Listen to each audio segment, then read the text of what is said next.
and things on skills specific to essay. These are the things we focused in yesterday's session. Today, what we will try to do, similar exercise, we will do it for general studies. Okay, paper 1, like that. Tomorrow for general studies 2, later 3, 4. That's how we will go ahead with these sessions. I want to be a little more specific today. First aspect,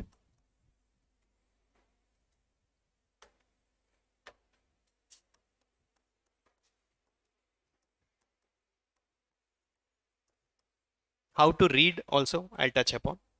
Then after that,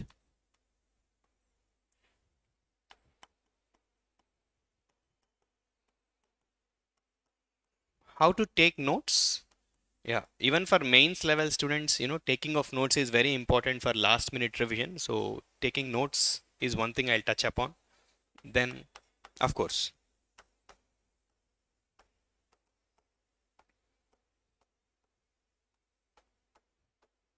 how to write answers.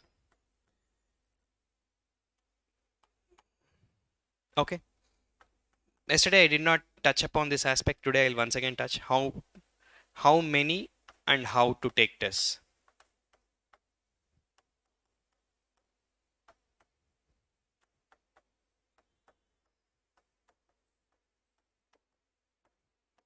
Okay. First things first, how to read. So, yeah, for a student who has come until mains, it's quite easy to, I don't think I have to get into the specifics of the syllabus. In GS1, you have Indian society, you have history part, and of course you have geography part. I'll try to keep it as granular, as specific as possible. I'll start with Indian society because that's my favorite subject. I teach both Anthro and Socio. It's easy for me. I'll start with society. Later, I'll go to history part, specific subparts of the history. Later, I'll go to geography, right? First, let's start with society. And I'll talk upon how to read. Yes.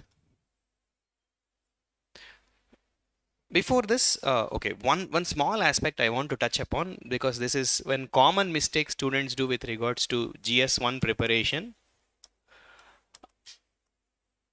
Weightage analysis. What is this weightage analysis? Students would spend substantial amount of time and try to do weightage analysis. Somebody would say sociology will be, so Indian society questions will come up to 70 to 100, 110 marks. So you should put a lot of emphasis on this. Somebody will say, no, geography part also is increasing in its significance. Sometimes it is going up to 90 marks. So you should put effort in geography. Somebody would come and say history part is very important. And within history, it is okay even if you neglect art and culture. Nowadays they are not asking questions in art and culture. Or somebody would say post independent India, you need not read at all. These days they stopped asking questions. This is what people do in the name of weightage analysis. Okay, weightage analysis is very simple stuff. You just have to throw all PYQs into an AI tool and ask it to give some, what do you call, inferences, or ask it to give some observations. It will give, and that analysis we believe is true. It is true to some extent, no doubt, but try to understand, is UPSC really following that pattern? I can make the same analysis more believable. I'll put it in notebook LLM. It will give me a flashy statistical, what do you call, projection, everything it will give. You will see that you would think, oh, sir is talking sense, sir is making great analysis and giving insights about examination. How many insights about examination you really need? Do serious work. Okay. Do hard things. Hard things is reading, writing. Okay. All these strategies, weightage analysis is, to some extent it's okay, but it's more of common sense, right? There are 250 marks, there are 3 major subjects. Okay, one year, one particular subject's weightage might slightly increase, other year, some other subjects weightage might decrease. Should you really waste so much time on that? It's better to spend that time on reading few more additional topics and get, accustomed to the demand of the examination. That is going to work more. So my point is very simple. Again, don't do this mistake. This year, Last 2 years, they did not ask questions on post-independent Indian history. So this year they will not ask. Did they ask questions on polity in prelims? Your favorite subject, polity, was butchered, right? There are not many questions on Indian polity for that matter in prelims. Likewise, like most of the subjects are just ignored just like that. So the point I am trying to say, don't over analyze, don't over strategize, just do it to the extent it is needed. Okay, so that you should not go by that past exam logic too much. Past exam logic is correct to some extent, but don't overdo that aspect, right? And one more thing before I get into actual this thing, see, any question paper you have two aspects. One, uncontrollable. Two, controllable.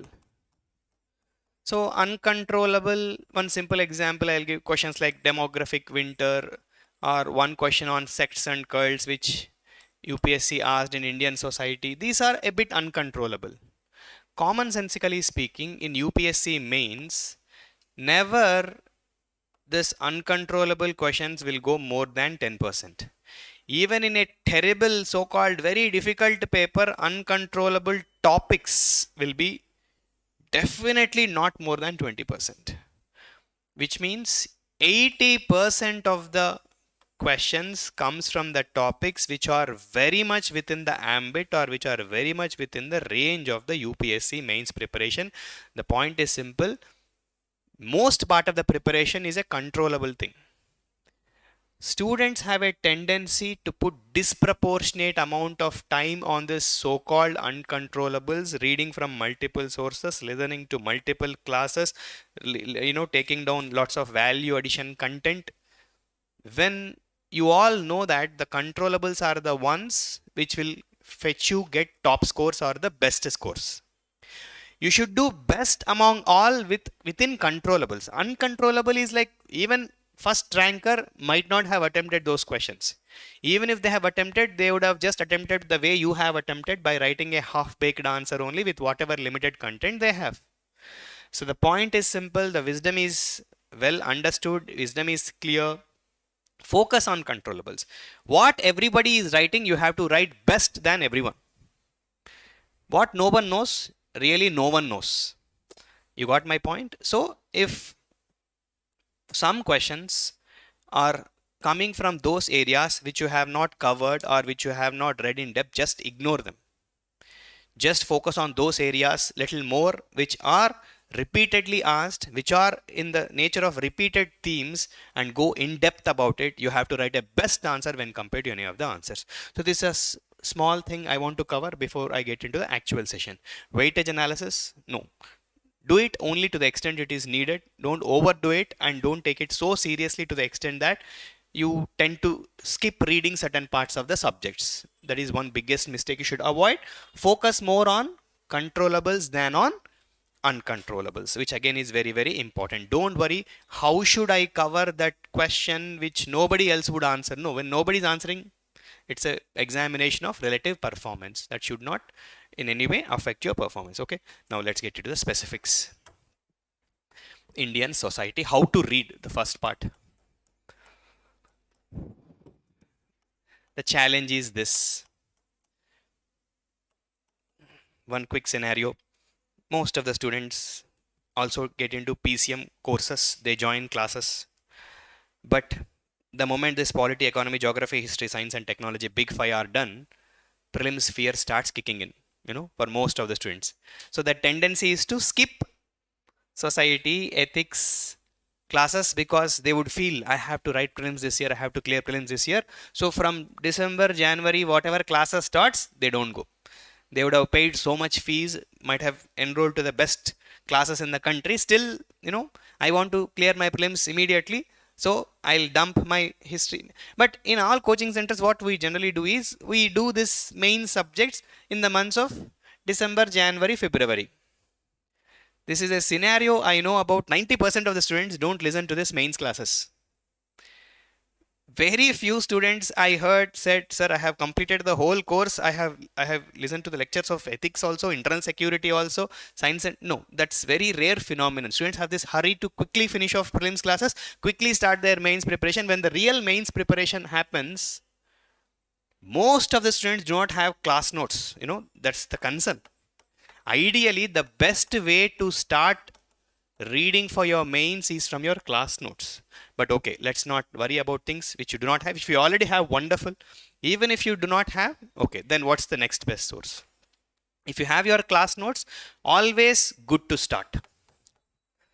Always good to start. Then after that, take any good textbook or any good material, coaching material or textbook, anything.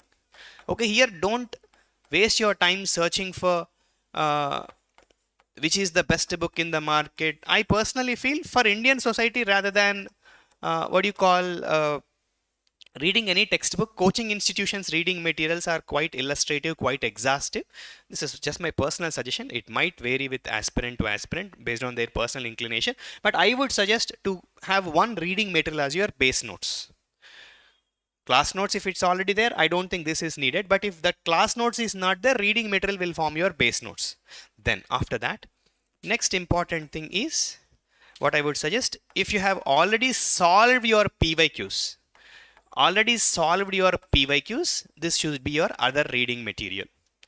If you have not solved it, of course, now you can solve it. That will be part of your notes which you are giving for exam. Fourth important source, this again according to me is very important. Students should ideally be doing not less than 50 Q&A brainstorming on each topic. Okay, though this topic called as brainstorming is applicable to all the papers, as this is the first session on general studies 1, 2, 3, 4. I'll take 5 minutes and explain you what exactly is this brainstorming and how to do this brainstorming, because it forms an important component of your notes making for your general studies examination. Please take this session very seriously. I said class notes, any textbook or reading material, solved PYQs notes which you already have at your disposal. Okay, because some of you would be part of previous year mentorship programs. In the mentorship program, they would have encouraged you to write PYQs. Don't throw away those books. That forms a good solid foundation. Add on to that, at least 50 question and answers you should do brainstorming. I'll teach you how to brainstorm. Okay, this is very, very important. How to brainstorm. And according to me, for mains preparation, this brainstorming is very important. Please don't think I'm deviating from the demand of the today's class. No, this is also very important. Its validity is for GS 1, 2, 3, 4. How to do brainstorming? Let's say read a question. That question can be anything. After reading the question, for 3 minutes,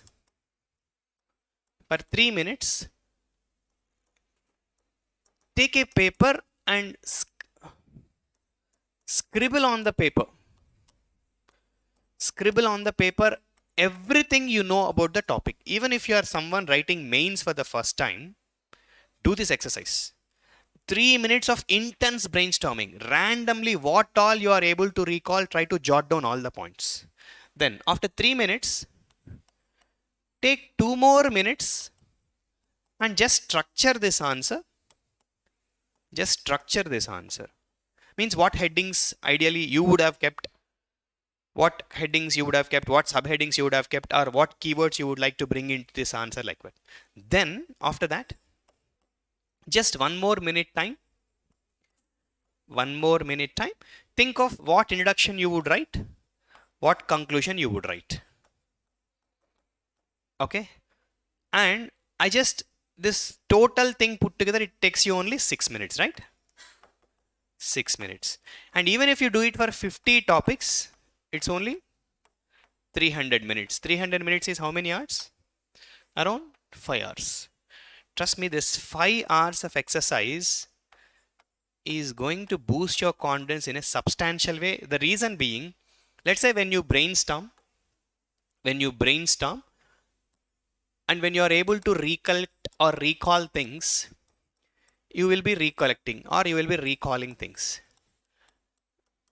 Many a times you will be surprised to know that you are already aware of 50 to 60% of the content. I'm not exaggerating. You have to try it. And the content which you are not aware is only 40%, sometimes even lesser.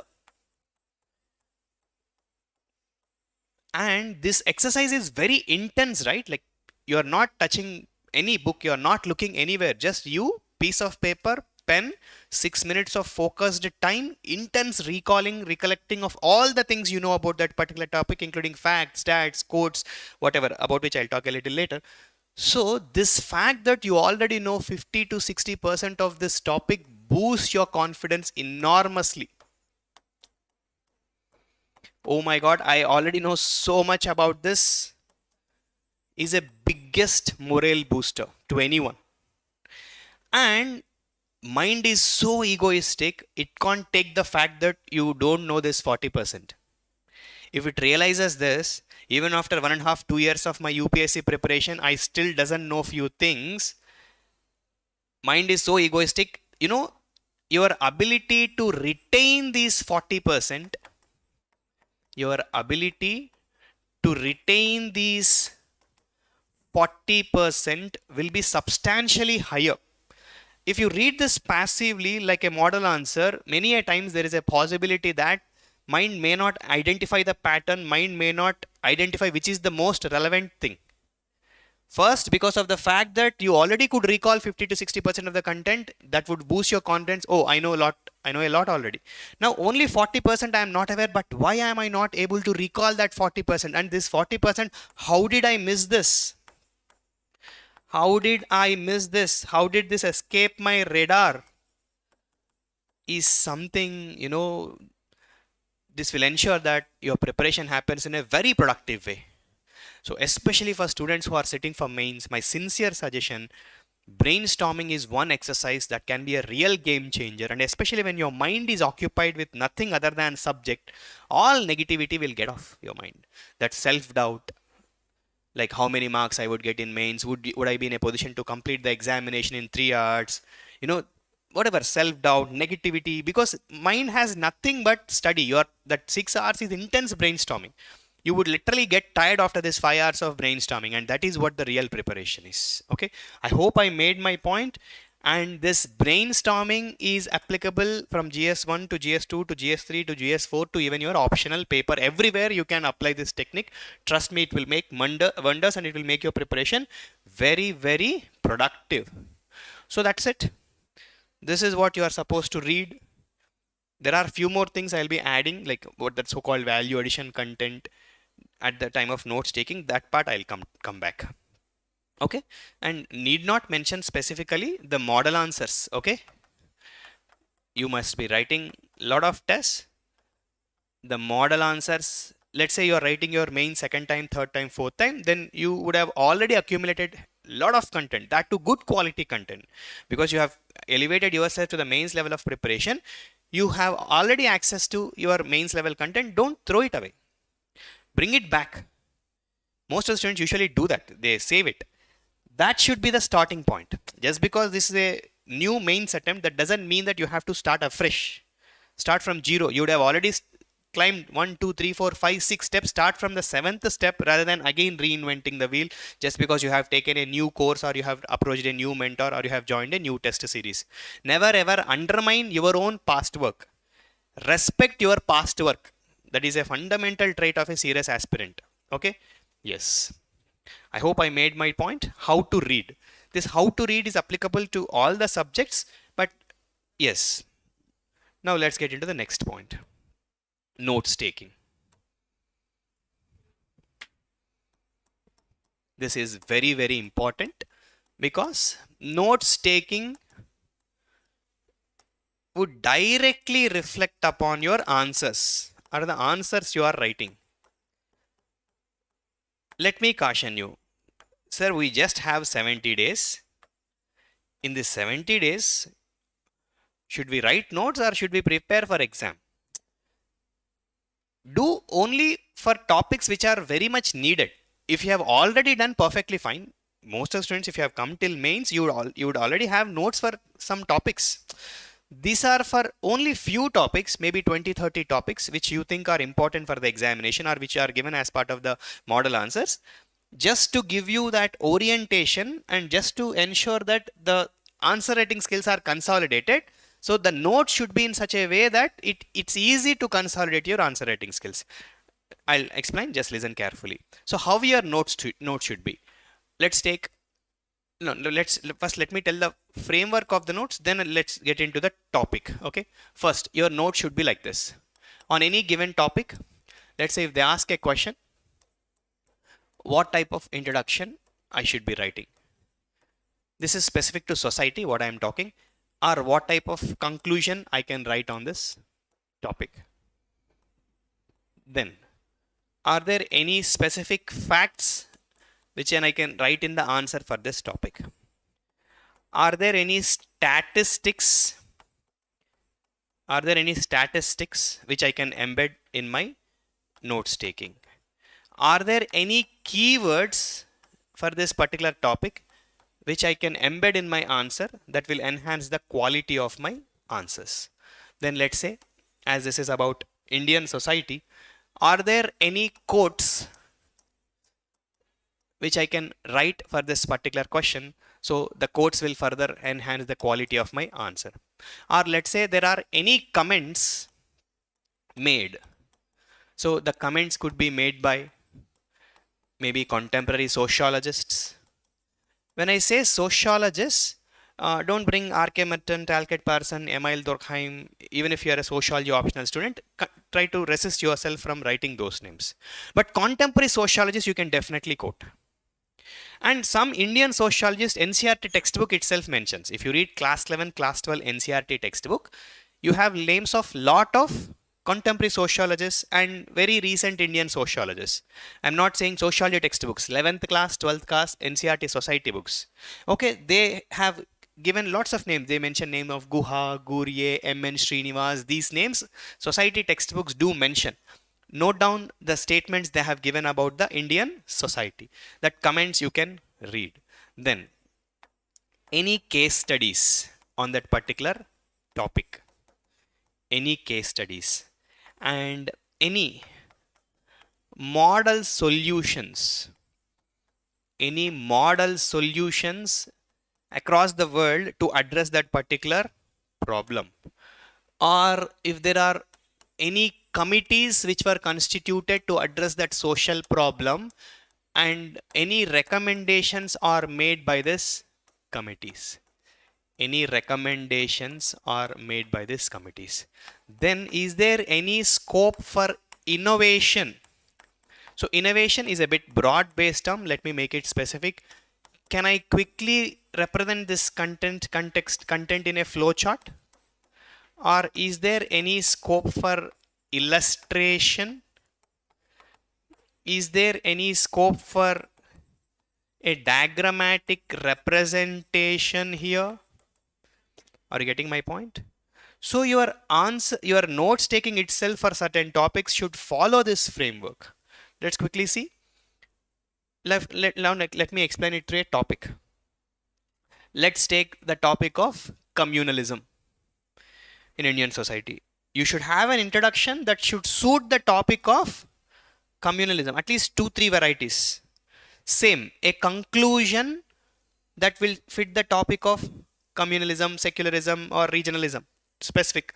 Then certain facts related to communalism, certain statistics like how many communal events have happened in India and how many deaths have happened because of communalism, and like in which geographical region communal incidents are more. These kind of stats and facts combination.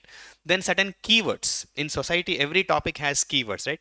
Let's take globalization. In globalization we have keywords like Walmartization, McDonaldization, Coca-Colanization, platformization. You take any textbooks, you see these kind of, or you take topic of social security, you will find terms like social safety or social determinants of health or social dividend.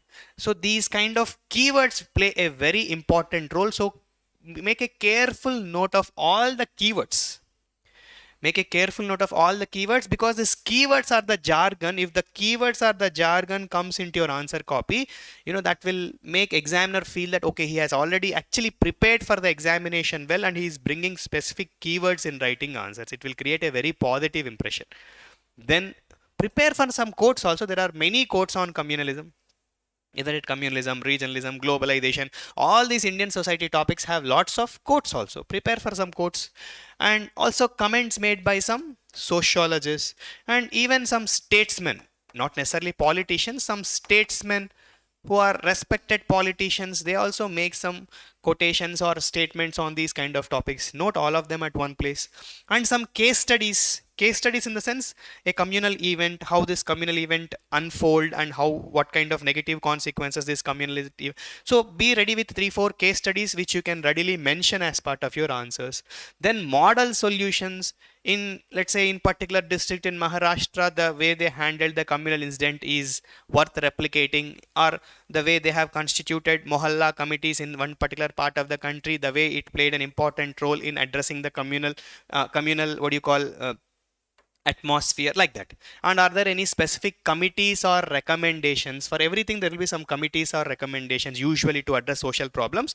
Let's say for tribal problems they have constituted some committees, for Dalit problems some committees, for transgender issues there will be some committees and their recommendations, or it could be from the Niti Aayog documents, any sources. Try to make a list of all these things. Then also try to think little bit of in the context of innovations. So what type of innovations? Let's say if the same thing, if it could be represented, like let's say for instance in some topics you can represent the topic in a much better way if you have some flow charts, or if you have some ray diagrams like that. Let's say life cycle approach for women. That life cycle approach for women, you can represent it through a diagram, so visual, that creates a visual appeal, and the possibility of scoring will be high. Like that, several illustrations, flowchart, diagrams. Now thanks to AI tools, if you give the AI tool a particular topic and ask it to give an illustration, an interesting illustration, I'll try to replicate in my answer copy. It will give you a simple pencil diagrammatic illustration. You can actually put it in your answer copy, so your answer will get elevated. Okay, so your notes should be like this. You understood my point? A simple Indian society notes also, if it includes all these kind of elements, let's say, and more or less this can be done for all Indian society topics, whether it is globalization topics, social empowerment, communalism, salient features of Indian society, diversity of India. Every other topic of Indian society has a scope to be written in these lines. And even a subtopic in Indian society also can be written on these lines. So ensure that the notes taking is done in this way. So this will automatically get replicated in your answers. If your notes is very clumsy, random assortment of content jotted down in, not so easily reproducible way, so you may have a lot of content with you. But the problem arises when you have to actually replicate it in the answer copy. So I hope I made my point. Would anyone like to take a few seconds of time and tell me, is there anything else we can do other than these elements to make your, because there are certain specifics for other topics also. Because let's say for instance, though I talk about something called as frameworks in the context of public policy and all, governance, but for Indian society also usually you can have some frameworks. Frameworks like you may be thinking how, let's say if you are writing a way forward, in way forward you can write it like, what happened? Okay, like this. Let's say how this problem can be solved at individual level, how this problem can be solved at family level, or how this problem can be solved at community level, how this problem can be solved at society level, how this problem can be solved at institution means educational institution or the place you are working. These are broadly the institutional level, or how this problem can be solved at the like that. You can have some frameworks.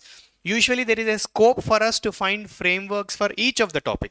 Let's say they ask you a question, globalization and its impact on indigenous populations. This is UPSC's favorite question in society these days.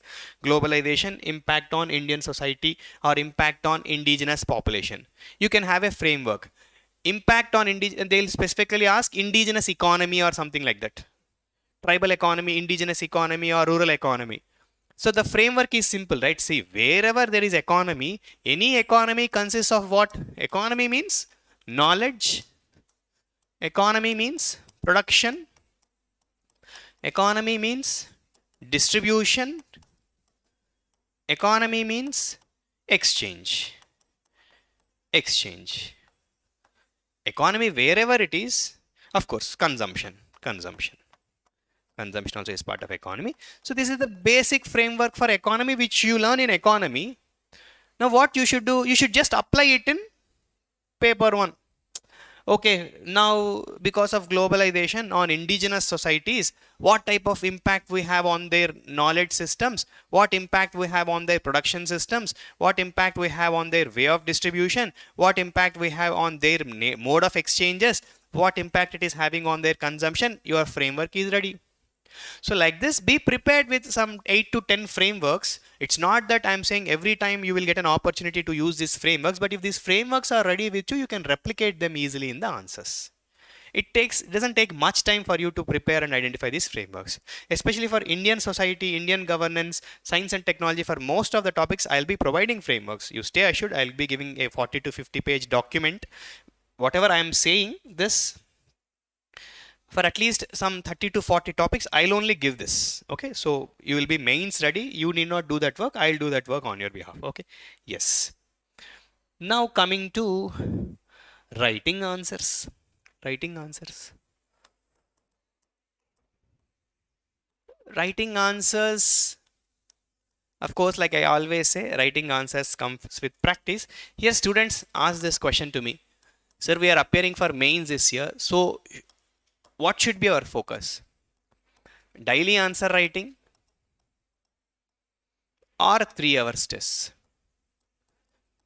See here, my suggestion might vary with conventional wisdom.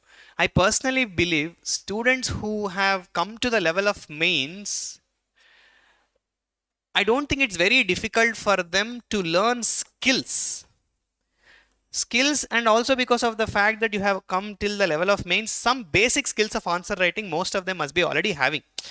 Write introduction, write conclusion, don't write lengthy lines, put a heading, put a subheading, underline. Your what you call the content you are writing under heading should flow from the heading. All these things already your faculties would have told you many a times. Even if they have not told you previously, if someone tells you now, it will not take more than 2 to 3 weeks for you to internalize those skills and actually implement them. The point I am trying to say, the real challenge for a student who has come to the level of mains is speed, means demonstrating skills in time limit. It's not the depth of the skills. You search in the YouTube, there will be 100 videos on how to write mains answers.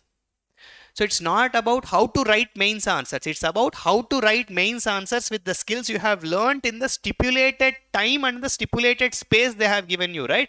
If it's a 15 marker, you have to write it in 3 pages. If it's a 10 marker, you have to write it 2 pages. In optional case, it's 20 marker. 4 pages.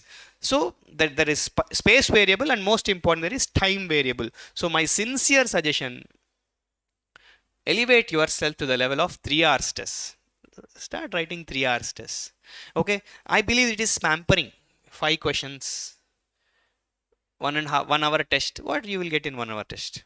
Okay, so then you may think, sir, do we have time for 3 hours test on a daily basis? Maybe you don't have time on a 3 hour, but every Sunday write properly 2 tests. What is stopping you from writing tests on Sunday? Let every Sunday be typical UPSC Sunday. Students who are writing their main second time or third time, by this time they know the kind of pressure they would be undergoing when they are writing the ethics test on the second day evening. The amount of physical and emotional exhaustion or drain that creates. Imagine essay day, next GS1, GS2, morning, afternoon, next GS3, ethics. By the time you are writing your ethics, you are, physically and mentally you are drained. But you have to do hard things. Means every Sunday, whatever work you have to write a 3 hours test, 2 3 hours tests. Every Saturday you have to write an essay. Every Wednesday you have to end with an ethics test. Wednesday ethics, you have 9 Wednesdays, 9 Saturdays, 9 Sundays from now. Sunday 2 tests, 18, 9 Wednesday, 9 Saturday, all there you are already touching 36-40 tests, right? So all this very much doable without having, because your favorite thing is to sit and prepare. I know that, not writing tests. But here I am, the suggestion or the schedule I have given for you for test writing is not in any way disturbing your preparation schedule also, right?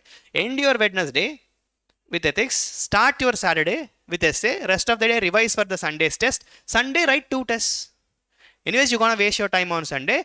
Waste it well by writing 2 tests, rest of the day don't even touch the books. Got my point? If you schedule like this, it's easy to touch the number which I am trying to tell you at the end of the session. So writing answers, very, very important. I would not suggest much of daily answer writing. Schedule yourself for proper 3 hours tests. Of course, you have to write sectional tests. Why I would suggest sectional tests? Because, of course, some students say, we will straight away write grand tests. We don't have time. We will write full length tests or we will write grand tests. No. In sectional tests, what we will do is we will make it extensive.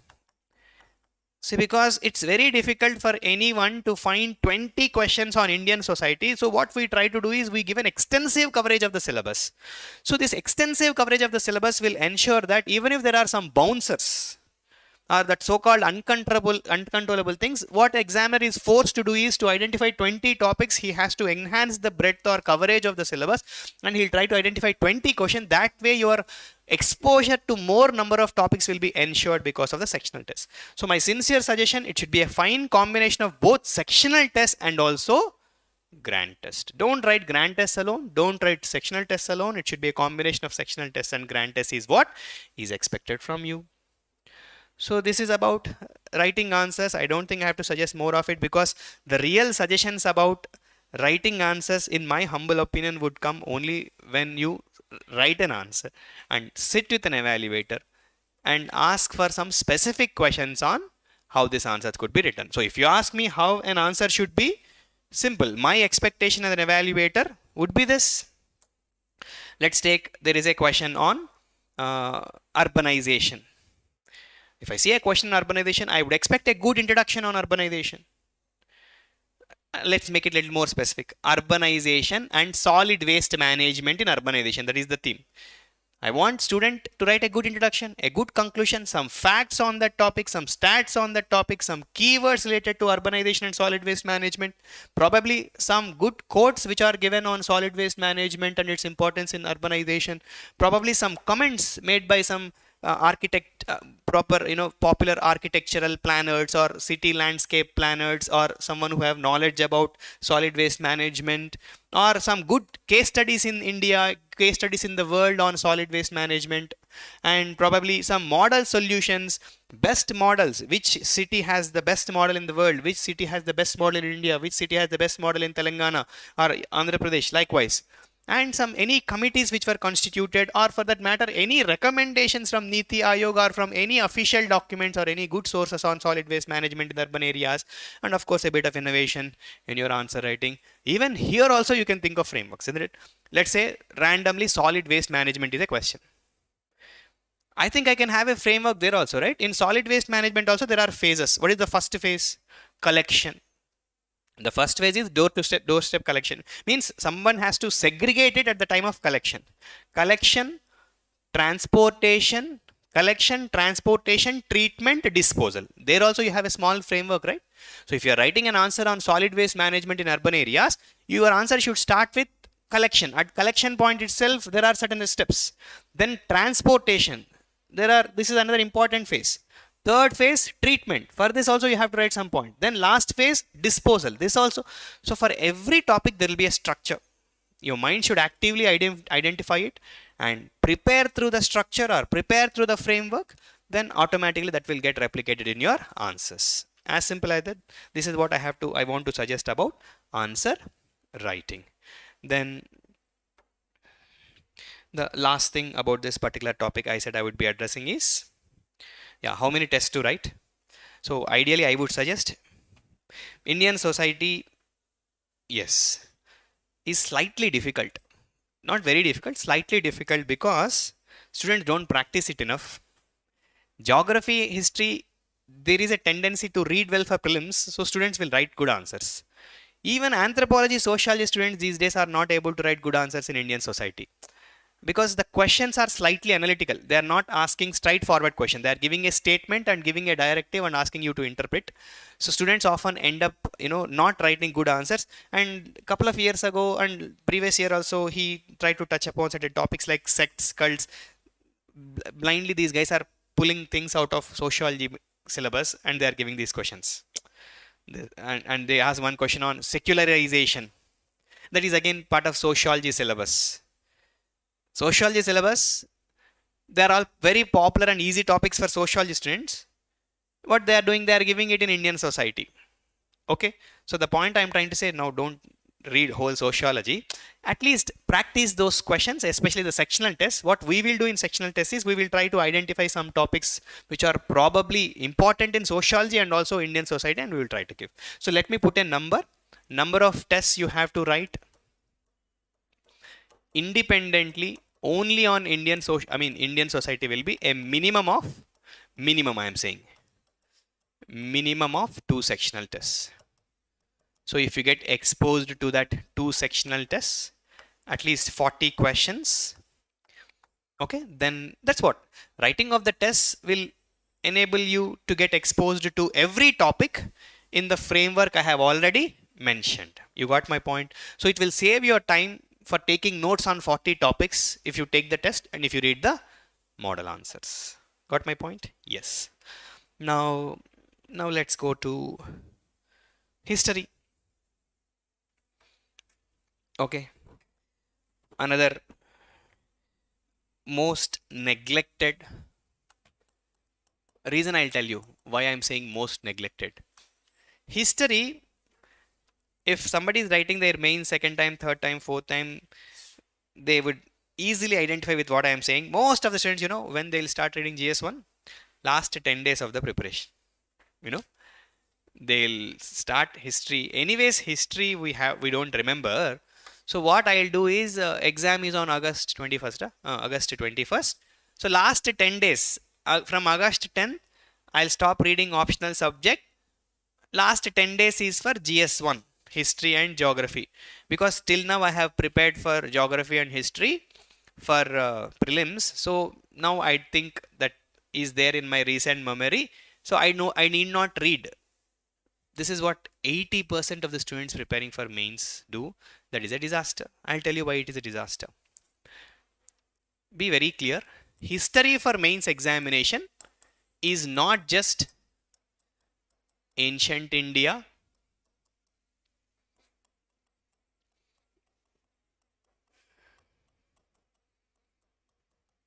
medieval India, modern India, isn't it? This is what you largely read for your prelims. Of course, you also read a bit of art and culture. 90% of the students don't read it. They'll say only 2-3 questions, right? We will somehow skip. This is what most of the students do. And you also have, in mains, you also have world history and post-independent India. Here, random YouTube search will tell, need not read this. Last 2-3 years, not many questions are coming. So even if you read this, it is sufficient, then your mind will tell you, I've already done this. For prelims, I have read a lot about it. So let any kind of question come up, I will easily write an answer. No. Mains preparation, content might be the same, but attitude or preparation strategy for mains history is different. Straight away, post-independent Indian history, world history. Okay? I can say very confidently 80% of the students won't attend these classes when they are conducted in the, there will be some reason to skip those classes. Because by this time, you would be so much happy with your polity, economy, geography, history, and science and technology that the mains classes are, people tend to ignore. And most of the coaching center also, they have this tendency to skip these topics, or they try to cover it for the namesake. This 10 hours, that 10 hours, 20 hours, finish off world history, finish off post-independent India. This is the general strategy everywhere. The point I am trying to say is, many of the students don't have proper notes for this. Okay. Very, very few students have notes for this. So coming to the first aspect, notes taking. Your history notes taking, sorry, preparation and notes taking, preparation part I already addressed. Very simple. You have to prepare for it separately. Don't postpone it to last 10 days of preparation. That's the important preparation tip I want to give. Now let's get into the notes taking part, which is very important. Notes taking. As I already said, and I wanted to address it in a specific way, ancient India, medieval India, modern India, if you are a reasonably senior aspirant, you would be already having notes. Okay. And the problem is with world history. I'll come to ancient medieval also a bit late. And the problem is with post-independent India. At this point of time, if I come out in open and I say, please read Norman Levy world history, please complete entire NCERT's world history, or read Ramchandra Guha India after Gandhi or India, you will laugh at me. So practically, these are bulk books, right? So in the next 70 days, how can you read this so-called standard textbooks, or how can you read? But still you have to read something, isn't it? You can't sit calm. You still have to read something. And for majority of the students, I already mentioned, there won't be basic notes. If you have basic notes, yes, you're already doing great. But if you don't have basic notes, but now you don't have time to read standard books, then what's the way out? Yeah, here I would suggest, take coaching centers materials. Coaching institutes materials on this topic are reasonably good. Like most of the coaching centers, they give good material. And these are more exam specific. So I would suggest, if you already have this, very good. If you don't have this, start with any coaching center material. My sincere suggestion, it is not the time for standard books. It takes a lot of time. Okay. If you have already read it, sincerely appreciate you for that effort. If you have not read it, don't take it as an ego. Perfectly fine. Many students, even many toppers also don't read textbooks for these topics. Okay. Let's accept that fact. Any good coaching material is your base material. Base material. And for these topics, what I would suggest as part of notes taking preparation and notes taking is solve papers again. So you have a lot of free content available everywhere. So solve papers, let's say post-independent India. Along with PYQs, what I would suggest, take different coaching centers, question papers and model answers and do brainstorming in exactly the way I have done, even for the topics which you are not familiar with. Try to understand this catch. Even for the topics you are not familiar with, do brainstorming.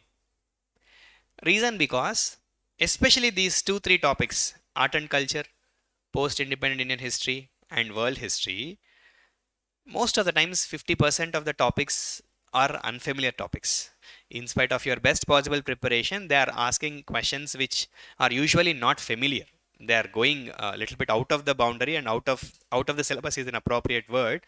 So you should, when you practice this model answers for which you do not have content adequately, or for which the content with you is not sufficient to fill 2 pages, 3 pages, at least your mind will brainstorm for the framework. Okay, this is something related to that, so possibly I can write this answer through this framework, or I can write this answer with this facts, this stats, or this context I will situate.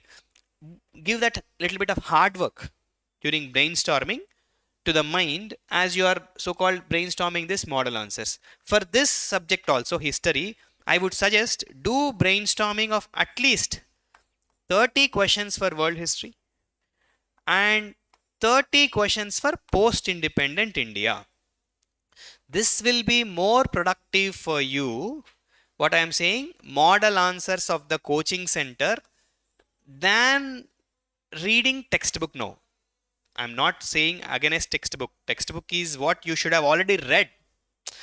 By any chance, if you have not read it, keeping being mindful of the time we have at our disposal, we should not go to the examination unprepared. This is the easy way. And this is the most productive way also, because this is more exam centric preparation than a random preparation. That is why I'm insisting solve these model answers. Don't ask me where would I get. Now Telegram channels, you have a lot of free content available everywhere. You just have to take that free content, download it, and one sincere session, brainstorming, I would suggest you to do on a physical paper than on a digital thing. Brainstorming goes well, because in real examination also you have to write it on a physical paper, right? So my suggestion, let brainstorming happen on a physical paper. Okay, now this will be your answers. Of course, PYQs and model answers, these two. Apart from that, you will be writing tests, and tests are very, very important here also. That tests and model answers also will add to your notes taking. Here, some specifics you should not ignore in history notes taking. Very, very important. Yeah. Timelines are conveniently ignored while writing answers, because timelines are not boxed and highlighted enough in the notes. A history faculty or a history teacher evaluating copy will get psyched up if you don't see timelines. What history answer he is writing without mentioning timeline? This is so basic, so fundamental. Please never ignore that. You are writing an answer on Shatavahana, writing an answer on Ikshvaku, writing an answer on Jainism, Buddhism. If your answer is not starting with, for history, it's all about timeline, right? You have to situate the context. So practice well for your timelines. Then another important thing in history you should not ignore is opinions of historians. Opinions of historians. Very, very important. Opinions of historians. Let's say, I'm not suggesting you to read any history optional textbooks. Even if you just read your NCERT with little bit of diligence, you will find all these names, isn't it? You will find names of A.L. Bhashyam. You will find names of D.D. Kosambi. You will find names of Romila, Thapar. Okay, if you do little bit of internet research, these are all very popular historians. The whatever names I am trying to suggest, okay, you need not be a social anthropology student or history student to know all these names. You should know all these names, because these are the historians who have actually worked. Okay, and S. Radhakrishnan. So try to remember names of at least 10 historians, and especially their opinions. You got my point? Let's say you take Nilakanta Shastri, he has an opinion on most of the South Indian kingdoms. He has written extensively on the South Indian kingdoms. And the exercise which I am suggesting you will not take more than 60 minutes, but this 60 minutes exercise can actually help you in getting additional scores when compared to an average answer written by other student. You got my point? But my sincere suggestion, don't use ChatGPT. It might confuse you and it might give wrong entries. Do little bit of hard work. Of course, I'll give for history material separately with these, but if you are doing on your own, please do ensure that these names are taken from the original sources like Wikipedia or original websites than from the AI tools. Worst case, at least cross check with Perplexity once you gather this content. Okay, so like this, prepare for opinions. This will add additional marks. One more way, these travelers you read a lot, right, for your prelims also, isn't it? Pahian, Hyun Song, Niccolo Conti. There's a big list of names. In prelims, you do that work very, very mechanically. I know which kingdom he visited, which timeline he visited. Such a boring piece of work. I used to hate it, but you will start enjoying the travelers' accounts if you take 5 minutes of your time and read their opinions. We seldom read their opinions. For us, it's all about during which kingdom he visited or during whatever.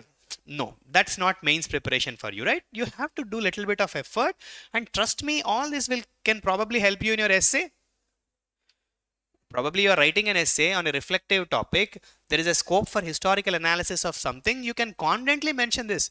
Beauty with history is the content you are building for history can help you in any place. It can help you in your society. It can help you in writing your ethics answers. It can help you in writing your essays. Only thing you should know how to apply this content. Are you getting what I am trying to say? So yes, travelers accounts also, because travelers have something to comment about Mughal history, something to comment about Vijayanagara history, something to comment about Bahmani Sultanate. They have opinions on everything. So write them as concluding remarks. Hardly 10 travelers will be there. And again, it will take less than 1 hour of your time to do that. Then what else? Apart from them, apart from the historians, apart from the travelers account, this again another boring stuff you do in your prelims phase, right? Epigraphic evidences. Okay. What you usually do is pillar inscription 13, pillar inscription 14, that this numbers, it gets chaotic, right? So here for mains, use it productively. Even these epigraphic evidences, they have a lot to convey about the then society, they have a lot to convey about the then culture, they have a lot to convey about, you know, the period, the religion of the period likewise. So these are the ways by which you can enrich your answers. And another beauty with history, especially art and culture, okay, you can literally make your paper as a visual wonder. Okay, I'm not exaggerating. Why not? Let's say an art and architecture question, if you are supposed to write it in 3 pages, take half a page and actually depict that. The problem here is perfection. Students think I have to draw a best diagram. No, it's not best. It's about always this. What examiner is looking from you is little bit of clarity in what you are trying to represent. Properly box it. Whatever the diagram you are doing, properly label it. Okay. Clarity in what you are drawing. Clarity, not beauty in what you are drawing. Box it properly. Label it. Name it. Name it. Label means specifics. Naming means naming what you have actually drawn. This simple exercise can definitely help you score that extra 5 marks when compared to other aspirants, but most of the students ignore that. They'll say, sir, I am not good at diagrams. Who is asking you to draw diagrams? This is not biology paper. Just some representation that you know about this. Clarity, box it well, label it, name it. This should happen at the time of preparation, so it gets easily represented while you are writing your answers. Got my point? So largely these are the suggestions I have to give for history notes taking. These suggestions for notes taking will actually or should actually help you in writing your answers. Like any other paper, answer writing style is more or less the same for history. And one more suggestion I would let me add that also. For 60 to 70% of the history topics, there is a scope to connect to the present. This again will take additional 1 hour of your time, but I believe this is what a serious aspirant should ideally be doing than passively mugging up things. Connected to the present, there is always a scope. Let's take your writing an answer on Sangam age. Sangam age archaeological studies are happening even today, right? They are regularly reported in the newspaper. Why don't you conclude your answer possibly with connecting something to the present? Who knows, the inspiration for the question also might have come from the current Sangam contemporary archaeological evidences. Same is the case with Indus Valley civilization. Like this, let's say some state government in remembrance of contribution of some dynasty, they might be what you call restoration of a temple, or they might have recognized it as an UNESCO heritage site. This is all what you read in the current affairs, right? So my suggestion is this: history always has a scope to connect to the present. Find it actively, find it consciously, find it actively where I have a scope to connect to the present. It will not take much time. Only thing is that you have to consciously search it in the website, not in the chat GPT. You will find those connections, write it at one place, then in the examination hall as part of your answers, it will come easily. Got my point? So these are some of the suggestions for history note taking. If your notes taking is this diligent, automatically this will get, what do you call, this will get manifested as answers as you are writing. That's the reason I am focusing more on notes taking, because only when the notes taking, especially for these topics, if it is this good, I'll try to give as many topics as possible before your exam. But you also should put some effort to do this work, kind of work on your own. Then it will ensure that these are easily replicated in the answers. Because if I give them 30-40 page content, you may mug it up, but the pattern will be much easy for you to identify and replicate if you do the work on your own and try to create these patterns. History also has scope for some frameworks, but that gets too specific for this session. So history frameworks and all we will try to address in regular classes. Okay, so this is what I have to suggest for history. Let me take 2 minutes time and see if there is anything I missed out on history part. Yeah, ancient, medieval, modern, yeah, more or less the same timelines. And no, don't neglect these two parts, believing that last 2 years there were no question, 3 years no question. No, suddenly all questions might be from them. Okay, so don't believe in previous patterns. Previous patterns might deceive us sometimes. Okay, and I also suggested how to read for these topics, but don't ignore model answers. Model answers which are prepared by different institutions, that will really be of help to you. And again, here also, don't fall in this PYQ trap, PYQ syndrome. PYQs you have to do. Nobody is saying PYQ you should not do. But if you say I'll stop at the level of PYQs, it is dangerous. PYQs are fundamental. 100% you have to do PYQs thoroughly. But don't stop there. Go 2 levels higher. 2 levels higher means solve these model answers. It will probably give you the topics which they are predicting for the upcoming year's examination. So learn to foresee the possible questions that might come up. Of course, only after completing your PYQs thoroughly. But don't stop short at the level of PYQs. That is a dangerous precedent. People often comfort themselves saying we have solved all the PYQs. You will get borderline scores. No, PYQs have given you a solid foundation. But are you not supposed to build over it? Would you stop there? No, you should build over it. Means you should have that little bit of foresight to understand what are the existing patterns and what are the possible questions that they may ask in the future years. So I believe largely I have covered everything. So let me put a number on tests you have to write. No doubt for history, I would suggest slightly more number of questions, more number of tests. I would suggest 5 sectionals, or at least 4 sectionals. If not 5 is a bit exaggerated, but at least 4 sectionals.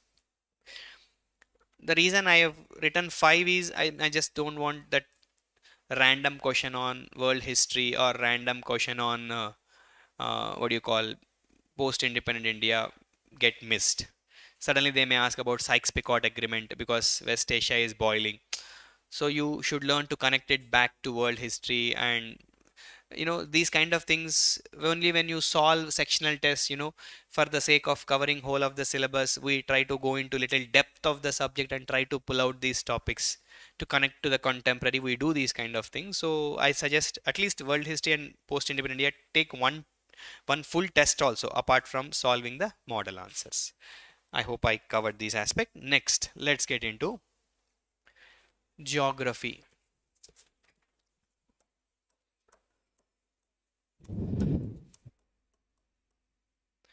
So though I never taught geography, so let me not claim that I am a specialist in geography, but I have knowledge about geography. Knowledge means answer writing skills, knowledge about geography. I can suggest you on how to take notes for geography, on how to prepare for geography, and also how to write answers in the geography. In case of geography, one thing, if you are observing consistently, patterns are largely repeated. Okay, patterns are largely repeated means the PYQ themes are largely the same. Society themes are obviously the same because the syllabus itself is very less.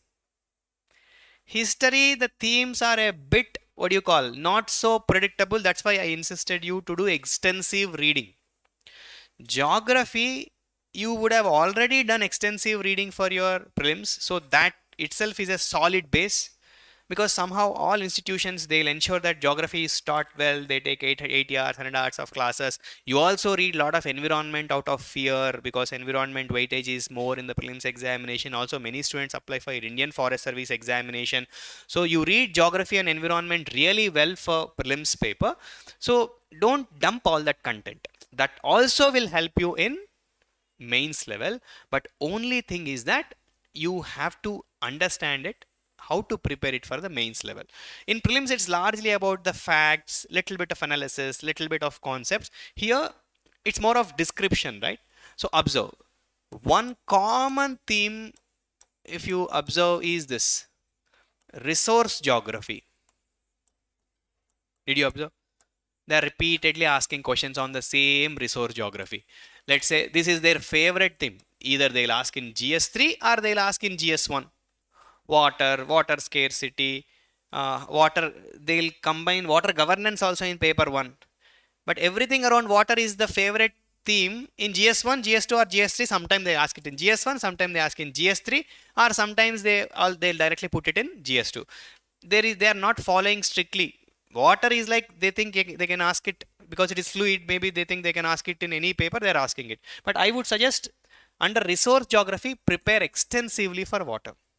What all things? It could be like, water policy, water governance, water governance, various institutional mechanisms we have for water governance, or all these things in the country. And of course, solid facts and stats related to water scarcity, water availability, like that. And also good policy or good recommendations on water management, Niti Aayog, everywhere, prepare it through a structure. Don't think that why are we preparing policy, governance, institutional mechanisms, facts, stats, policy recommendations in geography, it should come in paper 2. Somehow they are not. Resource geography, they are expecting you to prepare in this depth. They are not just asking on water availability. They are not just asking things like water availability, water distribution.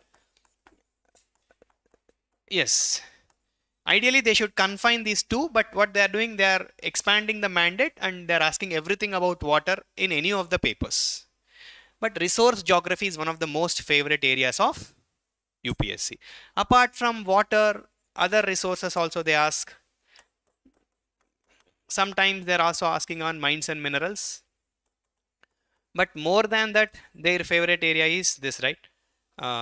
Fossil fuels. Sometimes they ask questions on LPG or gas hydrates, shale oil, all this. So resource geography, what I'm trying to say is very, very important theme. Have a proper framework for resource geography. Okay, resource geography. Then another favorite theme you would have observed is this location of industries. They never get tired of asking questions on this. If this year it misses, next year it suddenly appears. Location of industries, factors responsible. Prepare exhaustively. Okay, starting from semiconductors, automobiles, battery operated vehicles, everything. Like, prepare for it exhaustively. Location of industries, let that also be part of your notes taking. Then another favorite area they are repeatedly touching upon is climate change. Don't expect that question on climate change to come only in paper 3 because it's part of paper 3. Suddenly it is appearing in GS1 also. But here what they are trying to do is climate change and its impact on, what do you call, geomorphology, or its impact on various geophysical features. Okay, climate change, geography, interface is what they are interested in. Okay, and another favorite here is extreme climatic phenomenon. Extreme climatic phenomenon also they are repeatedly asking in paper 1 itself.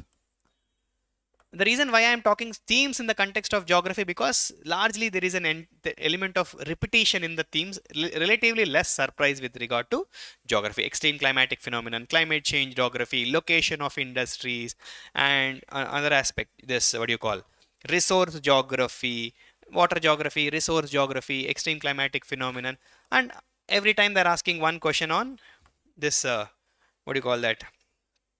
Geological or geophysical phenomenon like plate tectonics, volcanics. One question they are picking. Sometimes they're also asking questions on climates, isn't it? Different types of climates. And this they're asking in a very beautiful way. They're not just asking climates, they're asking what type of impact it will have on society, it will have on economy, it will have on, culture, it will have on. They're slightly keeping it a little more analytical. Climates, they are not just stopping short of asking climates. How climates will impact various aspects of the society is the kind of analytical depth they are trying to cover. Okay, so let's not focus much on this. I am not a geography faculty, but I have identified these themes are being very repetitive with regard to geography. So yes. So now, one important point I want to make with regard to geography, with regard to especially notes taking. Okay, geography is a visual wonder. Okay, there is no other subject in our UPSC that can be taught so beautifully, that can be understood so comprehensively, and that can be represented so beautifully like geography, isn't it? You have scope for wonderful diagrams, isn't it?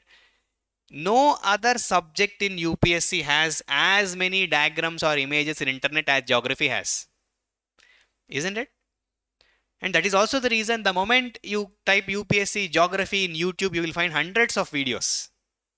It's not easy to teach. It's a difficult subject, but this subject has scope for a lot of visual representation, image representation. But the point is it is largely ignored. The reason it is ignored because the notes is not updated, or during notes taking images miss. That is the reason many a times even a simple topic like what do you call this, ocean geography, they ask questions, right? Like ocean currents, the way the ocean currents move, simple diagrams like what do you call that, ring of, what is that, ring of fire something, Pacific ring of fire, tectonic. They are such a simple diagrams. Even those diagrams students struggle to draw in the exam. Reason is very simple. It's not because they are difficult, it's not because they are not practiced enough.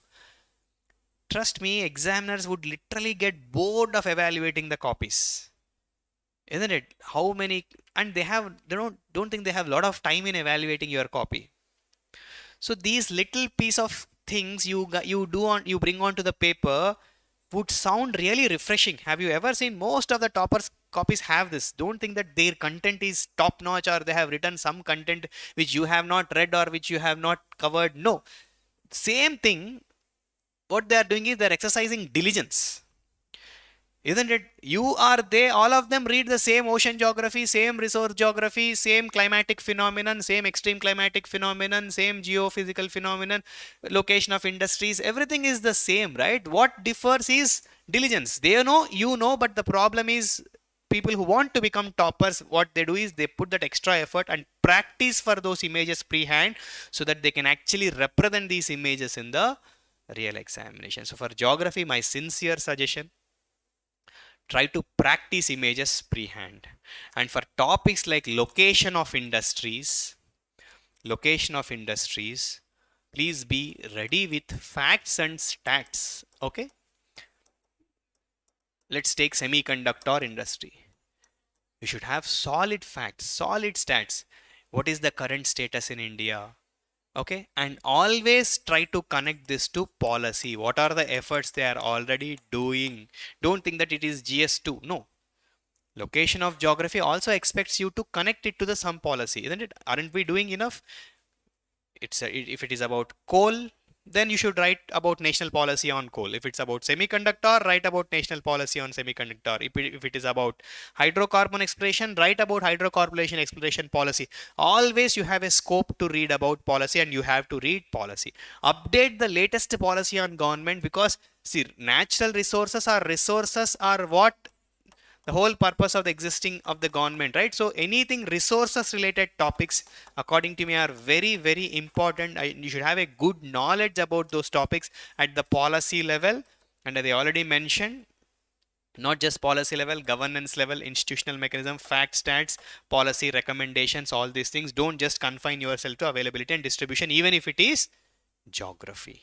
Okay, so these are the few suggestions I have to give vis-a-vis geography, common themes, notes taking, and coming to, okay, notes taking, coming to answer writing. Geography also requires decent answer writing practice. Two tests would sufficient, one or two tests would sufficient, um, uh, because 90% of the topics are just a repetition of what you already read as part of your prelims, right? So, and practice images well. If somebody asks me what could be that one game changer for me with geography in mains examination, it will be this. You have to practice images, practice well, everything. Don't think something is difficult, something is even that planetary events, everything should be covered like proper images. Okay, so broadly these are some of the insights I have to give for this thing. Now we'll spend just 10 minutes of time, 10 to 15 minutes of time. Let's take one difficult PYQ from Indian society. Okay, two PYQ, difficult PYQs from Indian society, one difficult PYQ from history, one difficult PYQ from geography. If concept I am not aware, we will skip that question, move to other question, because geography is not my subject. We will try to see how to develop spontaneously. Okay, yeah, yeah. Just take 2-3 minutes time, recall what all we have read, then we will get into solving some PYQ.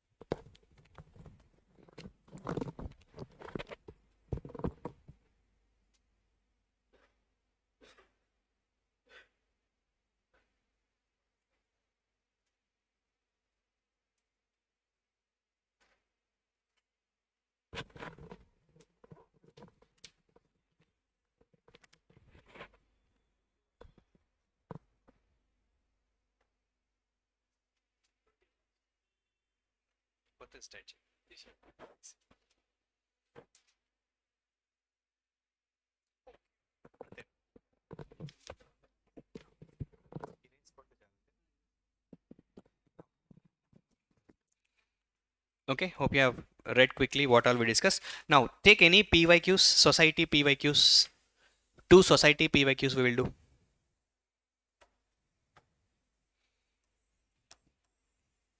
Anything which you feel as difficult. Hmm? అట్లా కాదు. One or two questions. Two questions, okay? We'll do two questions. Sinu, anything you felt difficult in 2025 paper? You don't have question? You can take your smartphones out. Ask me the question. I'll try to give a framework, give a structure.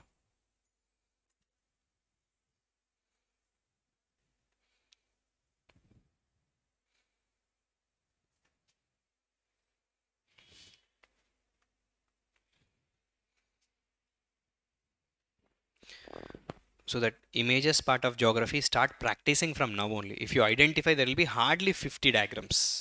Okay, if you start practicing from now, yes, it will definitely work. Yes, please.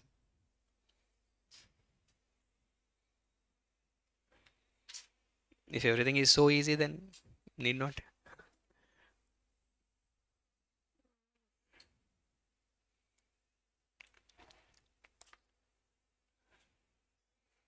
Yeah, see. Sorry, come again. Do we have? Do we have cultural pockets of small India all over the nation? Then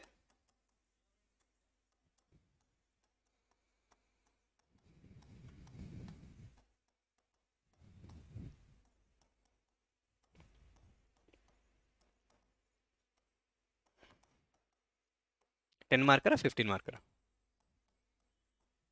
15 marker. Okay, good. Isn't it? They're asking, do we have cultural pockets Cultural pockets of small India. And they're asking all over the nation. Cultural pockets of small India all over the nation. Here, simply put, small India is nothing but something that reflects this belongs to which topic? Diversity. Okay, isn't it? Diversity. Within diversity, we have some topics, right? India is a multiculturalist nation, right? Multiculturalist. Multiculturalist also is multilingual and plural. I'm not using the term preferably plural because it's more of a political scientist PSIR term. We will prefer the term multiculturalist nation. We are a multiculturalist nation. They're asking, do we have cultural pockets of small India all over the nation? Elaborate with example. Question is, though it's a categorical statement, there is nothing much to negate with them. What headings I would generate? First,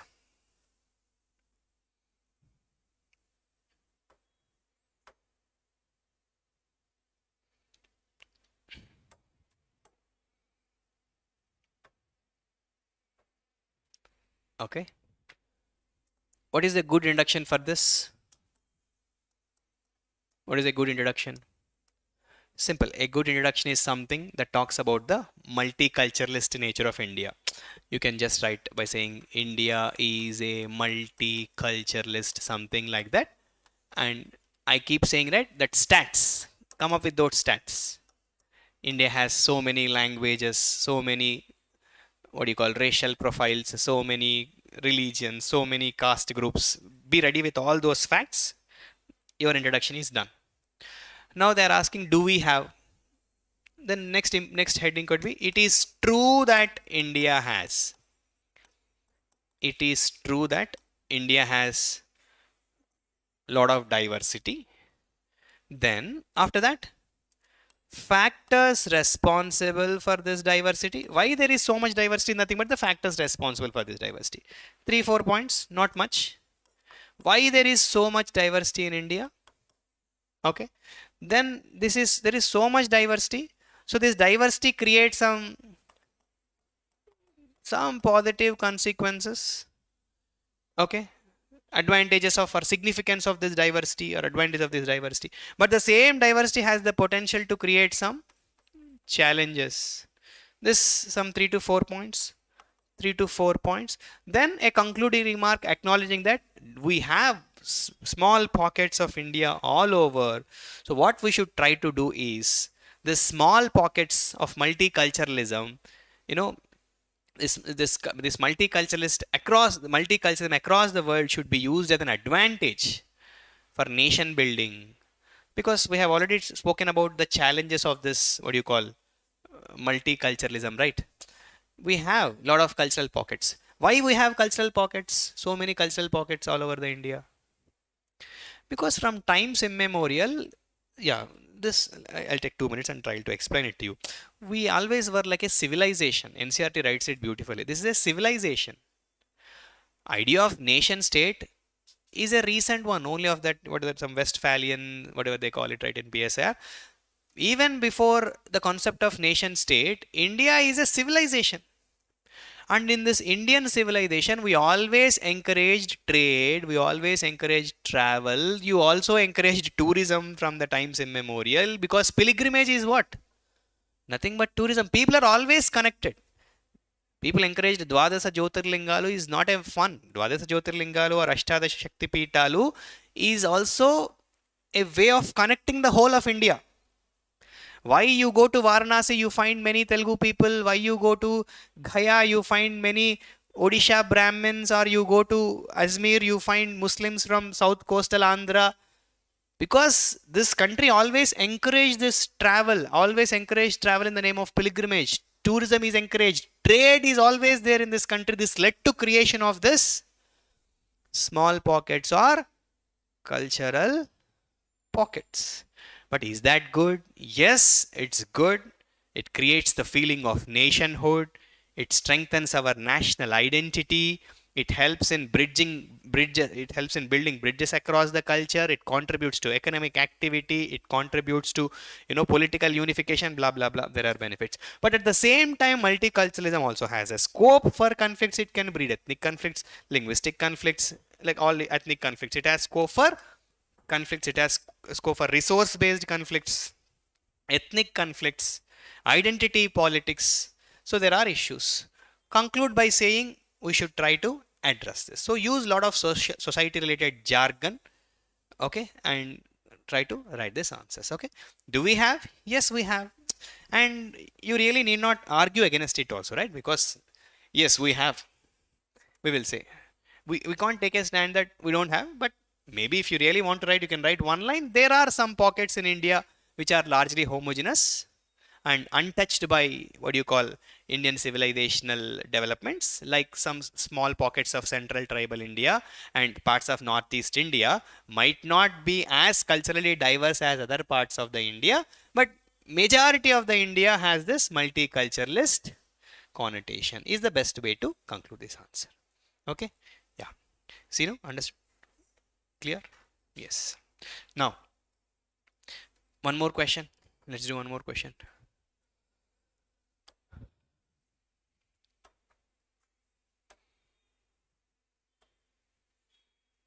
Yeah, please.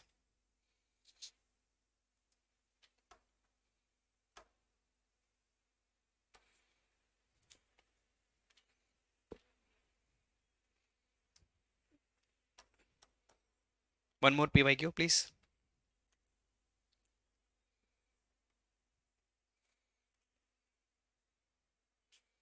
Appreciate the fact that you're not finding any question difficult and you're all mains ready. And now we can hope more ranks from Hyderabad this year, probably.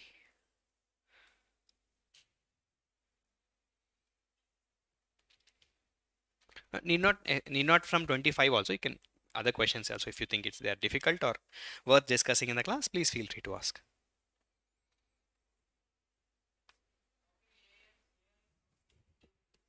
How can AI and drones? How can AI and drones be effectively used? Antena? Be effectively used along with JS. ఇంకోటి ఏంటి, ఇంకో technology remote sensing. ఎగ్జామ్లో RS అని ఇచ్చాడా? Okay, remote sensing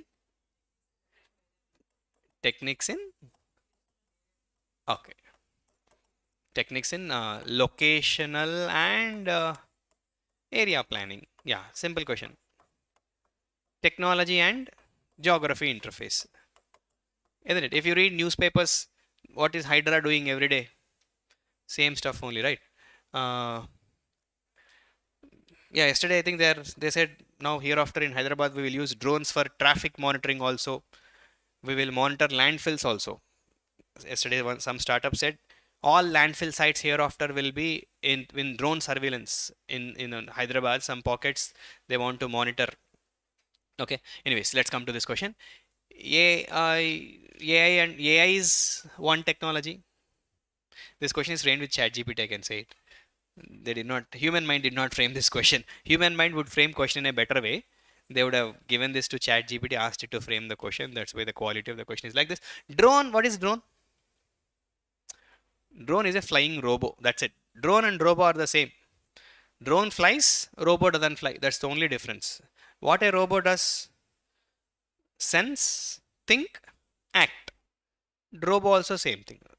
If you fit a robo with visual apparatus, it can see, or anything it can sense, it will think, it will act. So drone is just a flying robo. Now they're asking along with geographical information system and remote sensing. Remote sensing is satellite technology. Geographical information system is satellite technology, right? Both these are satellite technologies, right? Geographical information system through earth observation satellites. Yeah, earth observation satellites. This also is remote sensing or earth observation satellites. For geography you don't need the distinction. For science and technology you need this distinction. For for geography purpose, this is more than sufficient. Earth observation satellites, remote sensing satellites. Simply put, satellite technology, artificial intelligence, and drones.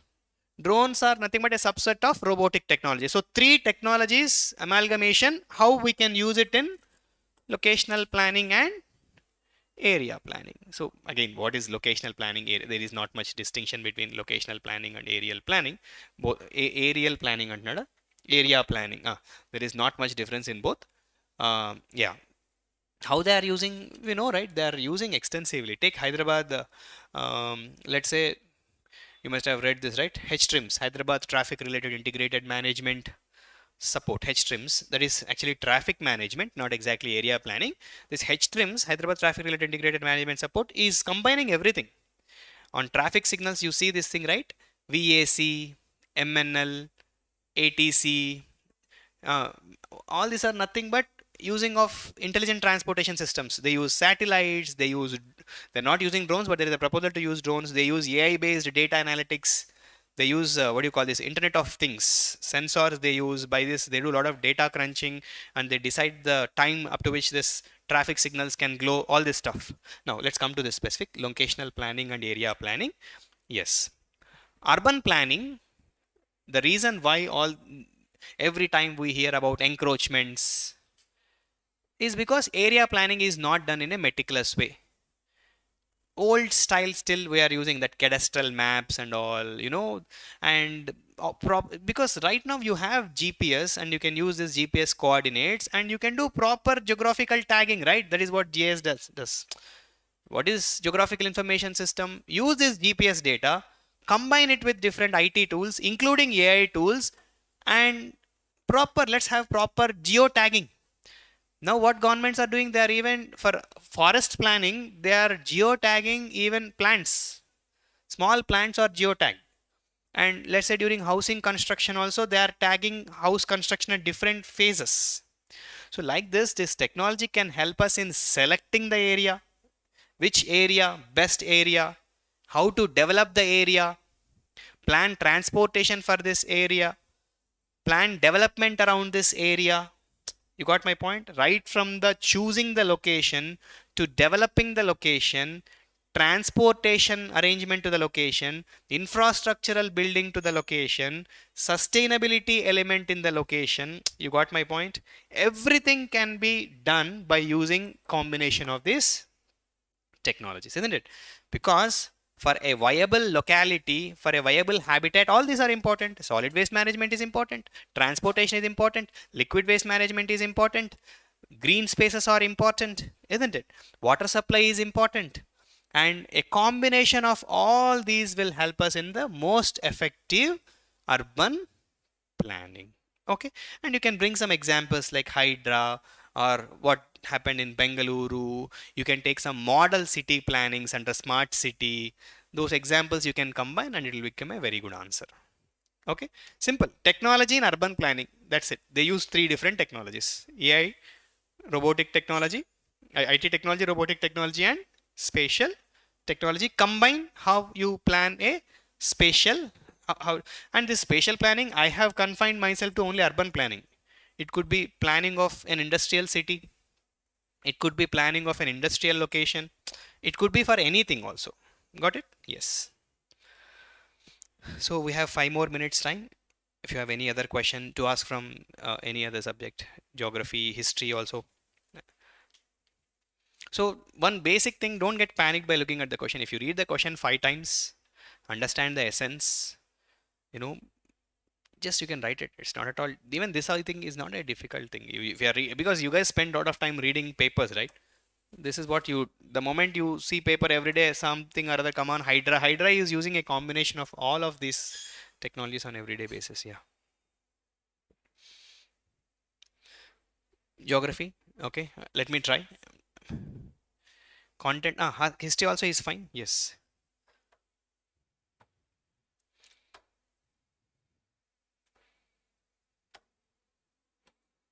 Yeah. Content. Yeah. 1857 uprising. 1857 uprising was a culmination of recurrent,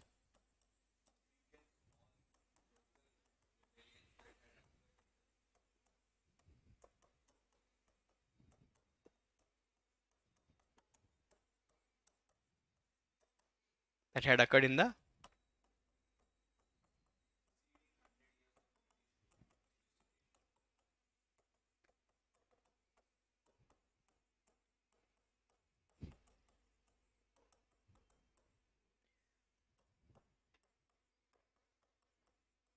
you're taking revenge on me for dictating notes fast in the class previously. Uh, so again, if you read the question 5 times, it's simple. 1857 uprising. Theme is simple, right? It's something related to 1857 uprising. They are saying it's a culmination. What's a culmination point? End point. Final end point. It has culminated at that point. So before that, what all happened? Many big and small rebellions happened. Okay, the preceding 100 years of the British rules across the country, this is how you have to understand. The social base gradually expanded. The social base gradually expanded. It's not that British poked all social groups at one go. There is a gradual expansion of the social base. First to respond is kings. Obvious, right? Because these are the ones whose power is hit directly, right? So first to respond, first to get frustrated, irritated is obviously the kings and all. And next, people who are patronizing these kings. Sorry, who are patronized by these kings. Then, after them, who responded? Different religious groups. Because gradually, even the religious groups started facing the heat. Christian missionaries have come, they are trying to do conversion, they are trying to tell things against Hinduism. So, next to respond is the religious groups. Then next to respond is, they are trying to, some social evils they are trying to control, but indirectly they are also trying to promote some social evils. So social reformers are the next to resist. You got my point? There is a gradual built up. And of course, other group which got irritated is the tribal groups, because their lands were taken away, their forests were encroached, their rights gradually started to be restricted. But it happened more after 1857, but even before 1857 also some tribal areas are occupied. You got my point? So gradually there is an extension of the social base. Social base did not form readily. That antagonism or hostility towards British did not happen overnight for it to what do you call, to snowball to the level of a major scale uprising like 1857. By the time of 1857, what happened? Many social groups now identify themselves that British is their common enemy. They have come together and they started fighting against the British. So answer is that only. Identify those different social groups which have gradually, started to come together. And if you see the course of 1857 also, who are the ones who supported again these kings? Somebody who is patronized by kings, various tribal leaders. So that's how this has culminated into a 1857 War of Indian Independence. It's an easy answer. If you read that modern India starting from 1750s clearly, you can easily attempt this particular question. Okay. Yes. Okay. Then, okay. You want one more? Okay. Yeah.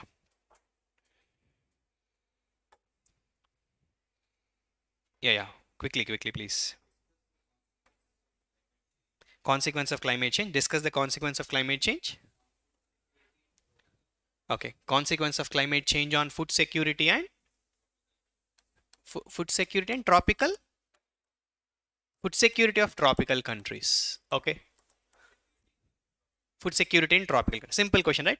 Climate change, food security. Climate change, food security. 15 marker or 10 marker? 10 marker. Much easier. If you have a framework, so easy, right? So food security, what is food security? Food security is availability of the food. Availability of the food is food security. Accessibility. Availability. Accessibility. Affordability. Affordability. Choice. Resilience. Food security, energy security, nutritional security, whatever security, the framework is simple. Availability, accessibility, affordability, choice, resilience. You have only 2 pages, right? You can't write more than this content. Climate change, what it would have done to availability of the food.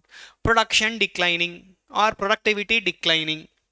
Accessibility to the food means, yeah, different aspects like transportation or easy availability, proximity to food, because we are now global world, globally connected, it is also hurting the access. Affordability, definitely there is impact on the affordability when productivity got compromised, when accessibility is not reachable, like that. Choice also, okay, certain types of crops we are not able to grow because of climate change, like that. Then resilience also, when we build resilience to anything, when we are only when we can insulate ourselves from shocks, supply side shocks, but there is a direct impact on the supplies itself, so definitely it is difficult to build resilience. So if you have this simple framework, 2 page content is so easy for it, but add some facts, solid facts and stats. Tell, in China productivity decline is this much, in India productivity decline is this much, some case studies to prove this point. Okay, you can already add, yeah, add one more layer. Climate change impact is not just on food security, but it is also on nutritional security. You must have heard this. Because of climate change, some of the crops are not able to absorb the nutrients adequately from the soil. So we are consuming enough food quantity wise, but the quality of the food is declining because of the inability of the crops to uptake nutrients effectively from this thing. Okay, so climate change, in this way, we have they're asking directly the consequences, right? Consequences. If they have asked factors responsible, then we have to elaborate it little more. If it's a 15 marker, how climate change is leading to all these things? Simple. Climate change is having impact on absorption of the nutrients. Climate change is leading to salinity ingress by sea level rise. Climate change is leading to altered precipitation patterns. Climate change is leading to drought like phenomenon. This list you have to write. Then after writing factors responsible, you will talk about the consequences. If it's a 15 marker, if it's a 10 marker, this much would suffice. Okay, yeah, sure. Then I'll stop this session. And tomorrow we'll have GS2. GS2 will have a lot of frameworks. So please try not to skip this session. I'll give a lot of frameworks to write GS2 answers. Tomorrow I'll make it little more topic specific, because here there are 3 subjects to cover in one class. So specificity might got compromised a little bit, but still I try to make it as specific as possible wherever scope permits. Tomorrow it's only polity governance and IR, right? And polity governance substantial overlap. It's possible for us to make it much more specific, right? Thank you.